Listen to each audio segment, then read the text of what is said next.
लिन्युए काफी देर से मंच पर खड़ी थी, लेकिन तुमने एक बार भी सिर नहीं उठाया। ऐसा लग रहा था मानो तुम्हारा चेहरा किताब के अंदर ही घुस जाएगा। इतनी लगन से पढ़ने वाला इंसान किसी निकम्मे अमीर लड़के जैसा बिल्कुल नहीं लग रहा था। क्या संगठन की जानकारी गलत थी? तभी अचानक तुमने पढ़ते पढ़ते किताब उठाई और पूरी ताकत से जमीन पर फेंक दी। फिर उस पर पैर रखकर गुस्से में चिल्लाने लगे। आखिर सारी गड़बड़ यहीं थी। अभी अभी सिस्टम ने बताया था कि इनाम पाने के लिए पढ़ाई शुरू करने से पहले मन ही मन गेंशिन स्टार्ट बोलना जरूरी है, तभी पढ़ाई का फायदा मिलेगा। बेकार सिस्टम, इतनी जरूरी बात पहले क्यों नहीं बताई? मेरी वैसे ही कुछ ही दिनों की जिंदगी बची है, तूने मेरा इतना समय यूं ही बर्बाद कर दिया। गेंशिन स्टार्ट मेरी जूती। ये देखकर लिन्युए मन ही मन हंस पड़ी। अच्छा, तो ये सब सिर्फ दिखावा था। आखिर वही निकम्मा अमीर लड़का निकला। उसने गला साफ किया और गंभीर आवाज में बोली, सभी छात्र शांत हो जाएं, कोई भी जोर से बात नहीं करेगा। मैं इस कक्षा में आए लगभग 1 मिनट हो चुका है, लेकिन तुम लोगों ने एक पल भी शांति नहीं रखी। अगर ऐसे ही शोर मचाते रहे तो मुझे सख्ती करनी पड़ेगी। उसकी बात खत्म होते ही पूरी कक्षा में सन्नाटा छा गया। सुई गिरने की आवाज भी साफ सुनाई देने लगी। जो लड़के अभी तक मुस्कुरा रहे थे वे भी लिन्युए का चेहरा देखकर डर गए। लिन्युए ने पूरी कक्षा पर नजर डाली और मन ही मन खुश हुई। ये बदनाम 13th मिडिल स्कूल, अगर मैं पहले ही दिन इन सबको काबू में कर लूं तो इससे बड़ी बात क्या होगी। लेकिन कुछ ही देर बाद पूरी कक्षा फिर से शोर मचाने लगी। मैडम, आपका गुस्सा भी कितना प्यारा है। लिन्यू मैडम, क्या ये सच है कि जितना ज्यादा कोई गुस्सैल होता है उतना ही अंदर से दुखी भी होता है? मैडम, मैं आपके साथ बायोलॉजी पढ़ना चाहता हूँ। ये सब आखिर किस तरह के छात्र हैं? इन अजीब सवालों को सुनकर लिन्यू पूरी तरह हैरान रह गई। अगर वह पुलिस विभाग में होती तो अब तक सबको सबक सिखा चुकी होती, लेकिन इस समय वह एक अध्यापिका थी और लू परिवार की जांच का बड़ा मिशन भी उसी के जिम्मे था। उसने गहरी सांस ली और खुद को समझाया, सब्र करना होगा। छोटी बात पर गुस्सा करोगी तो पूरा मिशन खराब हो जाएगा। लेकिन अगले ही पल कुछ छात्रों की बातें सुनकर उसका धैर्य पूरी तरह टूट गया। इसका चेहरा तो हमेशा ऐसा रहता है जैसे पूरी दुनिया इसका पैसा खाकर बैठी हो। देखो, इसे लगता है खुद ही प्रिंसिपल है। ऐसा खड़ा है जैसे बंद पड़ा रोबोट हो। लिन्युए गुस्से से कांपने लगी। अगले ही पल उसने अपना दायां हाथ उठाया और पूरी ताकत से लकड़ी की मेज पर मार दिया। जोरदार धमाके के साथ पूरी मेज 2 टुकड़ों में टूट गई। ये देखकर पूरी कक्षा फिर से शांत हो गई। तभी एक छात्र डरते डरते खड़ा हुआ और धीरे से बोला, मैडम, सरकारी सामान तोड़ना कानून के खिलाफ है। अगर प्रिंसिपल को पता चल गया तो वह आपको जरूर सजा देंगे।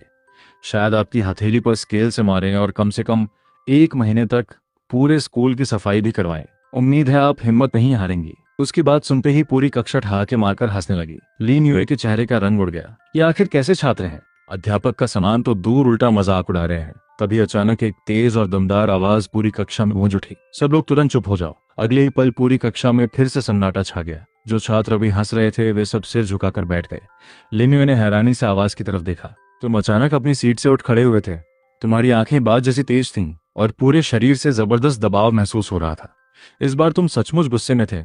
सिस्टम चालू ना होने की वजह से तुम्हारा काफी समय पहले ही बर्बाद हो चुका था। ऊपर से ये लगातार शोर मचाते जा रहे थे जिससे तुम एक शब्द भी ढंग से नहीं पढ़ पाए थे। तुमने पूरी कक्षा की तरफ देखकर कहा, क्या तुम सब बगावत करना चाहते हो? देश हर साल इतना पैसा खर्च करता है ताकि तुम लोग मुफ्त में पढ़ सको। 9 साल की अनिवार्य शिक्षा तुम्हें ऐसे ही मिली है और तुम लोग उसका यही सम्मान करते हो। पूरे दिन सिर्फ समय बर्बाद करते हो। अपने माता पिता की मेहनत का भी कोई ख्याल नहीं है। मैं साफ कह देता हूँ, अगर किसी ने भी शोर मचाकर दूसरों की पढ़ाई खराब की तो मुझसे बुरा कोई नहीं होगा। इतना कहकर तुम वापस अपनी सीट पर बैठ गए और फिर से पूरी तरह क्लास में डूब गए। कक्षा के एक कोने में बैठे कुछ लड़के धीरे धीरे आपस में बात करने लगे। लू भाई को आज क्या हो गया है?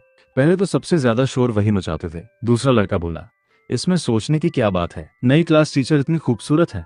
लू भाई बस उन्हें प्रभावित करना चाहते हैं ताकि बाद में उन्हें पटा सकें। तीसरे ने तुरंत सबको चुप कराया, ज्यादा मत बोलो, अगर लू भाई ने सुन लिया तो हम सबकी शामत आ जाएगी। उधर मंच पर खड़ी लिन्युए अभी भी तुम्हारी बातों के बारे में सोच रही थी। उसके मन में बार बार एक ही विचार आ रहा था, कितनी शानदार सोच है। पूरे देश में कितने हाई स्कूल के छात्र होंगे जो देश और शिक्षा के बारे में इतनी जिम्मेदारी से सोचते हों। लेकिन जानकारी तो कहती थी कि यह लू परिवार का इकलौता बेटा है और भविष्य में पूरे लू ग्रुप का मालिक बनने वाला है। कहीं ऐसा तो नहीं कि हमारा मिशन पहले ही लीक हो चुका है? क्या यह सब मेरे सामने सिर्फ अभिनय कर रहा है? उसने मन ही मन सोचा कि यह भी संभव है। आखिर लू परिवार 100 साल पुराना प्रभावशाली परिवार है। अगर उनका असर पुलिस मुख्यालय तक पहुंच गया हो तो इसमें कोई हैरानी की बात नहीं। लेकिन तुम्हारी बातों के बाद पूरी कक्षा का माहौल सचमुच बदल गया। अब कोई भी छात्र शोर मचाने की हिम्मत नहीं कर रहा था। तभी अचानक तुम्हारे दिमाग में सिस्टम की आवाज गूंज उठी। होस्ट ने सफलतापूर्वक सकारात्मक ऊर्जा का प्रचार किया। कुल 50 लोग प्रभावित हुए। इनाम के रूप में 5 घंटे की अतिरिक्त आयु प्राप्त हुई। साथ ही एक रहस्यमयी उपहार भी दिया गया। तुम एकदम चौंक गए। रहस्यमयी उपहार? कमाल है। तो लोगों को अच्छी बातें सिखाने से भी उम्र बढ़ती है? जल्दी सिस्टम या रहस्यमय उपहार खोलो। अगले ही पल सिस्टम की आवाज फिर सुनाई दी। बधाई हो, आपको विशेष इनाम के रूप में एक परफेक्ट पोशन प्राप्त हुई है। तुमने बिना एक पल गवाए उसे तुरंत इस्तेमाल कर लिया। अगले ही क्षण पूरे शरीर में गर्माहट की एक लहर दौड़ गई। तुम्हें महसूस हुआ कि सीने का भारीपन पूरी तरह गायब हो गया है। कई सालों से चली आ रही शरीर की कमजोरी भी पल भर में खत्म हो गई। तुम्हारा चेहरा पहले आकर्षक था, लेकिन अब पहले से भी ज्यादा निखर गया। पुराने लू चेन की लगातार सिगरेट और शराब पीने की आदतों ने कम उम्र में ही उसके शरीर को कमजोर बना दिया था, लेकिन अब वे सारी परेशानियां पूरी तरह खत्म हो चुकी थीं। सिर्फ शरीर ही नहीं, बल्कि तुम्हारे पूरे व्यक्तित्व में भी जबरदस्त बदलाव आ गया था। तुम मन ही मन मुस्कुराए और सोचा, ये चीज सच में कमाल की है। ये सोचकर तुमने फिर सिर झुकाया और दोबारा गणित की किताब पढ़ने लगे। ज्यादा समय नहीं बीता और तुमने 11वीं से लेकर 12वीं तक की सारी गणित की किताबें खत्म कर दी।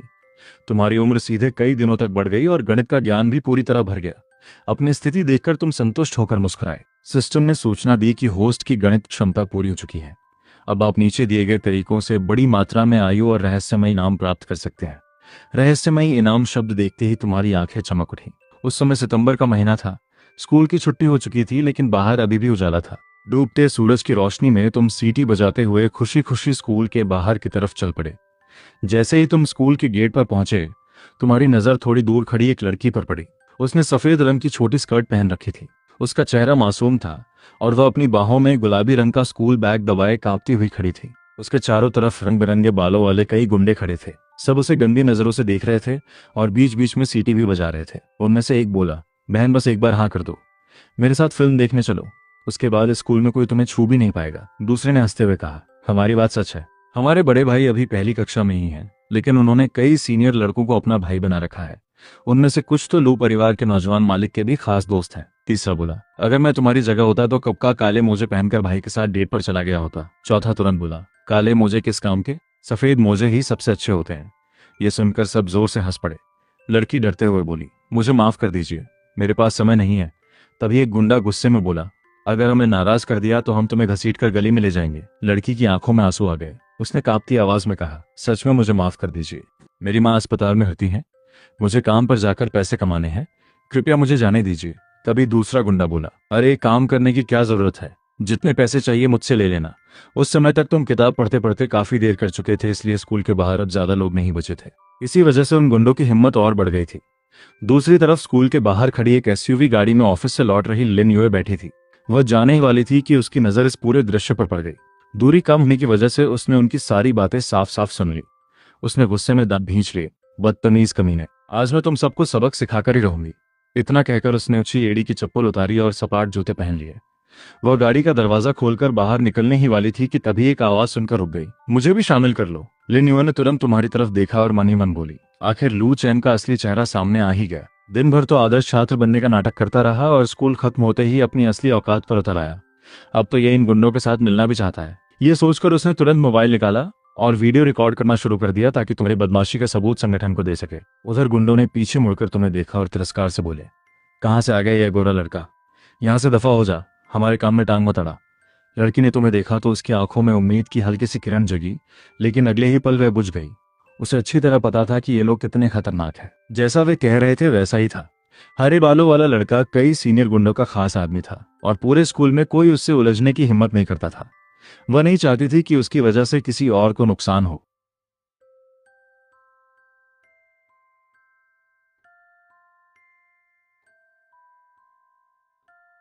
उसने जल्दी से तुम्हें समझाया, सहपाठी कृपया यहाँ से चले जाइए, ये मामला आपका नहीं है।